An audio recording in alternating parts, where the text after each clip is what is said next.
So the EU humiliated in a trade deal. There are massive questions over the UK's Online Safety Act, and whether that's a piece of censorship legislation, and increasingly the details on the EU budget are coming to light, and surprise, surprise, there's nothing good.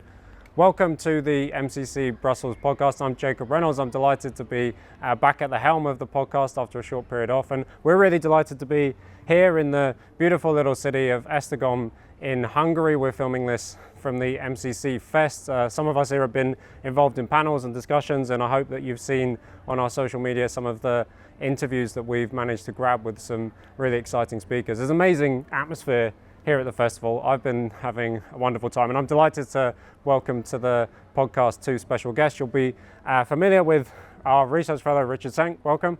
Yeah, for once not in Brussels, what a pleasure. Yeah, it's nice. And we're delighted to welcome new guest to the podcast, Philip Pilkington from the Hungarian Institute of International Affairs. Philip, welcome. How are you enjoying the fest? I love it. It's great. Weather's nice. Food's good.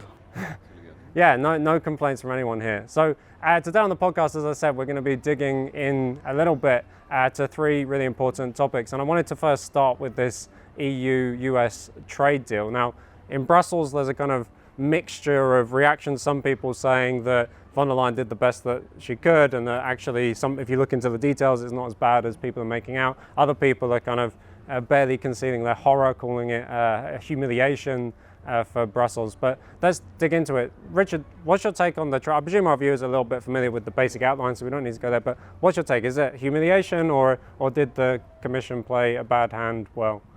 Well, the Brussels mainstream perceives it as a humiliation, but actually everybody who knew the basics, the fundamentals behind the trade dynamics between the US and the EU, you know that this is going to be happen at one point or the other, because Europe was declining as a world economic power for years, for decades now, and we lost leverage on other world regions. And now it's in writing. Now it's, everybody has seen it, and now it's perceived as a humiliation. But to be honest, it was going to happen at one point or the other, and this is just Brussels has to deal with this. Yeah, Philip, you wrote an interesting piece that I enjoyed reading for the Institute, saying that actually there was more that the Commission could have done. Or do you think? I mean, I want to ask you first outline for viewers. What could they have done differently? Everything, really. I mean, they screwed it up at just about every level from my reading. I mean, the first most obvious thing is that they didn't try and leverage their trade relationships with other countries. Von der Leyen effectively picked a fight with the Chinese. And I think she thought, or people in the Commission thought, that by picking a fight with the Chinese on trade and so on, that, you know, Trump would like that or something. Complete misreading of Trump's psychology. He doesn't like this kind of weakness or trying to please people. He doesn't respect that. He respects it when you dig in, as the Chinese did. So they completely misplayed their hand there. And then I also think they misunderstood their position. This is really important. When you run a trade surplus with somebody, like the EU runs with the United States, you're the creditor in that relationship. You're loaning them money. And so, you know, if you're in a contract with your credit card and you've racked up a load of debt, and you say, well, I'm going to take on the credit card company, well, good luck. You owe the credit card company a lot of money. So I think there was a lot of misperceptions around the relative power here, and I think the EU probably could afford it. At the very least, they shouldn't have kind of made these things up that are just fake. I'll just give you one example. The idea that they can commit to 750 billion in LNG, it's just false. The Prime Minister here put out a video today, said on the radio, he said, I negotiate on gas deals. Brussels doesn't negotiate on gas deals. So even they went beyond their remit. It was a completely strange thing, the whole thing. Yeah. So, but nonetheless, Richard, I mean, there might have been things Europe could have done better, the von der Leyen Commission could have done better, but you mentioned already that the European economies are not in a strong position, and that's ultimately kind of what drove part of the dynamic of the trading arrangement. Yeah, sure, you can see this very well. That I mean, there are two main trading flows between the EU and US. In industry, we export to the US, and in services we receive. But the industry flow of industrial goods to the US is bigger than the amount of services that we receive from the US. This is the very fundamental reason for the trade surplus that Europe runs against the US. But it's very clear that European industry is in a decline. So this dynamic that Europe is very strong on certain industrial goods, this is fading away. Nevertheless, the US is keeping its edge in the digital economy, so they know that we are dependent on them in this regard. And they completely just lived in the 1990s, 2000s and misjudged this. And also it was reflected in how the European Commission handled these trade deals, because nowadays we have a very centralized European Commission. It's supposed to be a collegial body of equal commissioners, but Ursula von der Leyen especially has centralized this. Nevertheless, she sent her trade commissioner to the US, and Trump obviously called the bluff. He said this guy doesn't even have the mandate to negotiate, really. So, and all, like as Philip said, on they misjudged the international dynamics, but even on how the actual politics, the negotiations went, Brussels did a really poor job. And this is really digging into is really a big crisis for the Europe, because always there was the promise, if we negotiate together, the European Commission is negotiating for the EU countries, then we are getting better trade deals than negotiating alone. And this narrative is shattered into pieces now. Yeah, and Philip, I mean, maybe you were watching the panel I took part in earlier with Gladden Papin, who's making the point, I think, nicely, that there's also a kind of failure to understand what Trump's actually trying to do. So it's all well and good saying the EU runs a trade surplus, when that's precisely the thing that Trump wants to actually put an end to, right? Trump wants to redress the trade imbalances. And so is it also a case that they thought there was actually more of a deal to be done than there was, and that they should have been on a slightly kind of harsher footing, given that Trump very clearly said the tariffs are not just about a negotiating tactic, they're about addressing trade imbalances? Yeah, but I mean, the reason that America runs the trade imbalance is because the American economy is not competitive. I mean, it's pretty standard to think that a country that runs a trade deficit is the weaker country, and the country that runs a trade surplus is the stronger country. I mean, during the Eurozone crisis here in the EU, the main problem for countries like Greece and Spain and so on was that they ran massive trade deficits, and Germany ran a big trade surplus, and that was the creditor country. So I think we've just confused the terms of the debate here. I think because America is a big global power and it seems very strong and everything like that, that we kind of think, oh, it must be the strongest player. No, not at all. I don't think so. I think this is just the EU misunderstanding the economic position. The Chinese understood their economic position perfectly well, and they said, no, we're not dealing with your trade war. So I think the EU is miscalculated here, but I think the Trump administration's kind of miscalculated in the long term too, because once the EU kind of gets its act back together and looks back at the books, maybe von der Leyen's gone, I think she's in a very weak position now politically, I think that there'll be room to rethink this. Remember, none of these things that have been done in this deal are in any way binding. Mm-hmm. They don't hold under law, they don't hold in some agreement or anything like that. The decision not to raise tariff on behalf of the EU is a contingent decision that can be walked back tomorrow, next week, or 2 months later. And none of the other commitments, I don't think the Commission even has the authority to make the other commitments. So I'm not even sure what it really was, and I really hope down the road that it doesn't end up causing trouble from an EU that feels a bit humiliated. Yeah, last word on this one, Richard? We saw that this style of making free trade agreements, that as the EU has approached this question over the last decades, like TTIP or Mercosur, that this wasn't working either, because they were negotiating these giant trade deals that required a lot of not only negotiations, but they needed to be ratified by national parliaments, whatever, to make them binding. This kind of deepening trade relations with other countries, this didn't work either.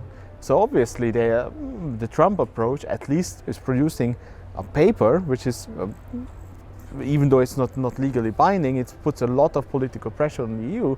And I think the EU Commission, which is a fundamentally technocratic body, cannot handle this kind of quick decision making at all.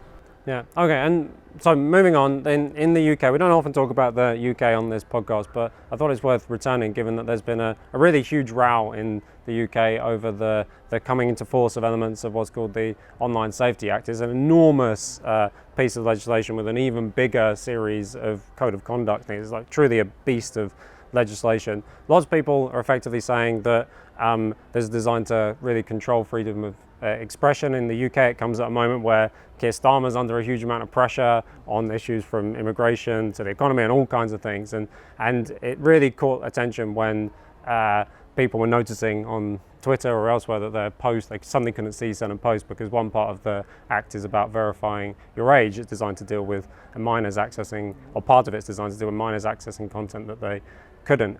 Richard, what do you think is at stake in this act? And this is a good one because I know that our two panelists today maybe slightly disagree on this, but what's your take on the Online Safety Act? Well, the road to hell is paved with good intentions, and in this case, we saw that there is a pattern that there's always some good cause for shutting down the internet in one form or the other. One time it's child protection, next time it's about pornography, then we have, I don't know, terrorism, so safety issues, and every time they're implementing some kind of mechanism that in good times is only used to really protect people, but that can be also used if there is a malign government, that can be used to shut down freedom of expression. By introducing all these filter systems and whatsoever, the government actually can reduce the freedom of expression. And I think it's not a good thing to have these mechanisms in place, because they will be used at one point or the other. Yeah, Philip, you got, I know, a different take on this. You didn't exactly make yourself popular on Twitter by calling everybody who's against the Online Safety Act supporters of pornography. But what's your take on it? Well, I actually knew one of the MPs that was behind this when I lived in London back when it was being implemented. I won't say who it was. And we were it was a very conservative person, a social conservative. And we were completely mystified at the time when the debate was taking place in Parliament, because the main part of this act is just age restriction for various content online, which seems completely sensible to me. The problem with children accessing online pornography is enormous. Like, it's really bad. We have these studies about how it's warping their minds and interfering with their ability to have relationships and so on. And of course, to my mind, why wouldn't there be age verification on stuff like that? When you go into the tobacco shop here, and if you look underage, you produce an ID, age verification, for cigarettes or for beer or anything like that.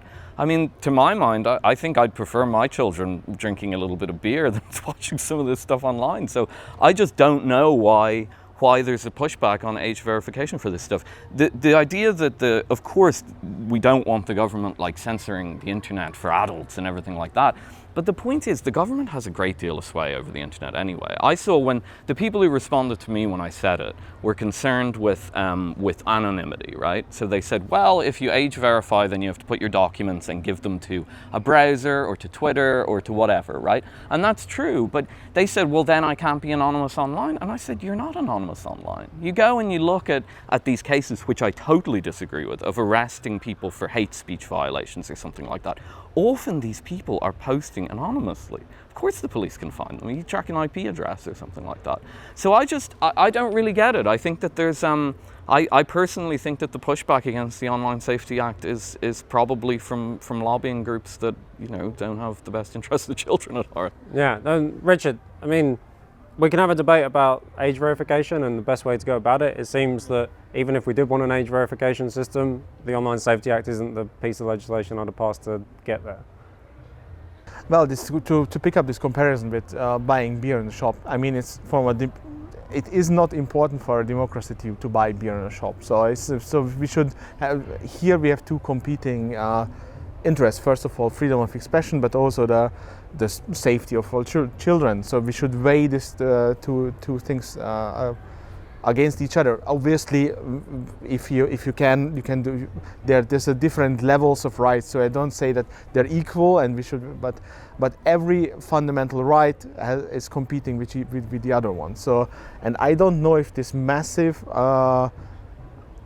implementation of all the safety mechanisms across the internet is really reducing harm done to our children. While on the other hand, it can be really used to crack down on the freedom of expression online, in the case the government wants to do so. So we should be really careful about this. And just because it sounds very reasonable to jump on this the first one, so we should be a bit more careful about this. And we have already seen that, for example, during COVID, several security mechanisms on the internet were used to crack down on people who criticize vaccinations and this kind of stuff. If there is a button that the government can push, at one point or the other it will be pushed. Yeah, and I mean, if it was just about we disagree on this, which is fine. And I want to put it to you because, I mean, if it was just about age verification, would the Online Safety Act need a 2,000-page code of conduct, which all of the platforms are kind of by definition now co-opted into? I mean, I haven't read the 2,000-page code of Thankfully, nor have I, conduct. but I do know it exists. So I don't know what it says, but I mean, you are what my understanding of it is, you have to force companies to impose this. So again, to go back to the cigarette analogy, you have to enforce the shop to check the ID verification. And in order to do that, you probably need some sort of like, you know, bunch of hurdles that they have to pass or something like that. That would be my guess, what's in it. I mean, look, my point is, will aspects of this be used to control speech on the internet? You guys just said it already. They were controlling speech on the internet before the passage of the OSA, during COVID and so on. They were already doing this. The government has an enormous amount of control over the internet if they want to exercise it, and I don't think they particularly need to pass acts to do that. I mean, I saw I did try and take in the other side on this because it's mystified me a bit. I saw people were saying like posts on X weren't visible. I think they were about the grooming gang scandal. Yeah. And I looked at it and it was because it was age verification. And you just have to age verify your Twitter account. I mean, I don't think that's a huge hurdle to protect children from extreme content online. Like, this is a huge problem for kids. It's always concerned me, the child online stuff, and it's massively impacting things. I mean, we talk about like wanting to get the fertility rate up. Well, kids aren't forming relationships properly and stuff in their early 20s. The statistics show this. People aren't having relationships in the same way, and I wonder if internet pornography is somewhat behind that. Well, I'm very careful with this kind of stuff. For example, during communism, very common thing how the government cracked down on demonstrations was by checking people's IDs. So in communist states, it was very common to have it was mandatory to carry your ID all the time with you. And it sounds, and they always use the excuse, okay, this is against public people going violent, and if there is some accident and whatever. So it was all about protecting people. But when there was a demonstration, obviously the first thing police did was to check people's IDs, and when people didn't have the ID with them, the demonstration had to be dissolved for whatever reason. This is, I just try to make the example. This is creeping. First it's only about protection, and then suddenly it becomes very convenient for the government as well. Yeah, okay, well, moving on, the EU budget has been receiving a lot more scrutiny recently, not least because it seems like it's a really difficult deal for Europe's farmers, that we've covered extensively on the MCC Brussels podcast and elsewhere. But Richard, you've been diving a little bit into the budget over the last few days. What's in there that we should be worried about? Everything. It's this budget, I think, is it marks kind of like the end of the current European politics. It's just think of from the point of view of an ordinary European citizen, EU citizen. First of all, it makes your food more expensive because it cuts back agricultural spending. It makes your heating more expensive because it wants to expand emission trading schemes into private households. It makes the fuel, the petrol in your car, more expensive for the same reason. It makes electricity bills more expensive. So we could go on. And it also, how do they want to, because it's cutting back in areas that are important for everyday life of a European citizen. And it's spending, increasing spending on areas that are, to be honest, not really touching upon everything, like military expenditure, Ukraine expenditure, also lots of money for NGOs. Lots of money for NGOs. If you look at no cutback on the EU bureaucracy itself. So it's basically only increasing spending on projects that are important for the EU elites, but stuff that is really making people's life better is cut back all the time. And it's very easy to understand why, because as now we know that this budget was basically drawn up by 3 people. If I would say their names, nobody would know them because they are just technocrats in Brussels, completely unresponsive to people's demands. And this is basically the worst Brussels could offer to Europe now. Increasingly a model of how Brussels does business, Philip. Yeah, absolutely. I mean, we did some work on the Ukraine issue, the Ukraine accession issue, and I think this is the big one to watch for the budget in the future, because we found, now it's only an estimate, but we found that the full integration of Ukraine would cost 12.7 times the current EU Commission budget. So there, I mean, at every point they're looking to expand this thing. And it's exactly for what you said. They pump money into the projects that keep their like circuits going. The military stuff, that's increasingly becoming the kind of the cash cow for the locals in Brussels, and the NGO sector, which they're trying to replace USAID, obviously, because the Trump administration scrapped it. So it's really, my feeling is, I think people who were opposed to the EU budget, the EU in general centralising power pre-2020, pre-pandemic, we're just in a different world now. They really are trying to create a big federal slush fund, and it's mostly geared toward like, you know, low-key kind of like, not corruption, but like padding the nest of your friends and everything like that. And the military spending is just going to be so easy to milk for that, it feels to me. And Richard, specifically on the farmers, there was talk of a huge cut for farmers. Could you explain a little bit about that? Well, there is always the myth out there that European farmers are swimming in subsidies. This comes from the 1980s and 1990s, when in real terms EU farming subsidies were twice as high as nowadays. So this is the myth where it comes from, that EU money is basically causing all these butter mountains and milk lakes. This is no longer the case at all. Actually, most European farmers are thinking twice if they want to apply for EU subsidies, because they are small-scale or medium-scale farmers who see all the strings attached that comes with this money, all this bureaucracy, all this reporting schemes, all the environmental obligations. Often enough nowadays the EU is actually not paying farmers for producing food, but to create like natural landscapes and whatsoever, basically not producing food. In certain regards that's okay, but often enough that's just drawn up in some Brussels office, and then they want to implement this out there in the fields, from which have very different geography between Finland and Greece and Portugal, obviously. And then the people out there are just like, why am I supposed to do this? But if I get money for this, I just do it. So it's a completely inefficient system. And instead of reshaping the system into food production, because we need more food. Food prices are soaring all across Europe, and people want to eat European food.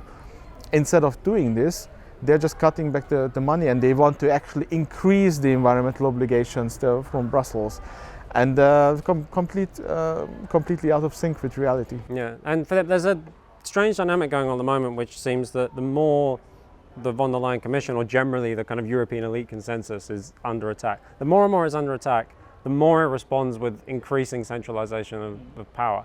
I'm skeptical about how much longer this can go on, but I'm interested in your thoughts.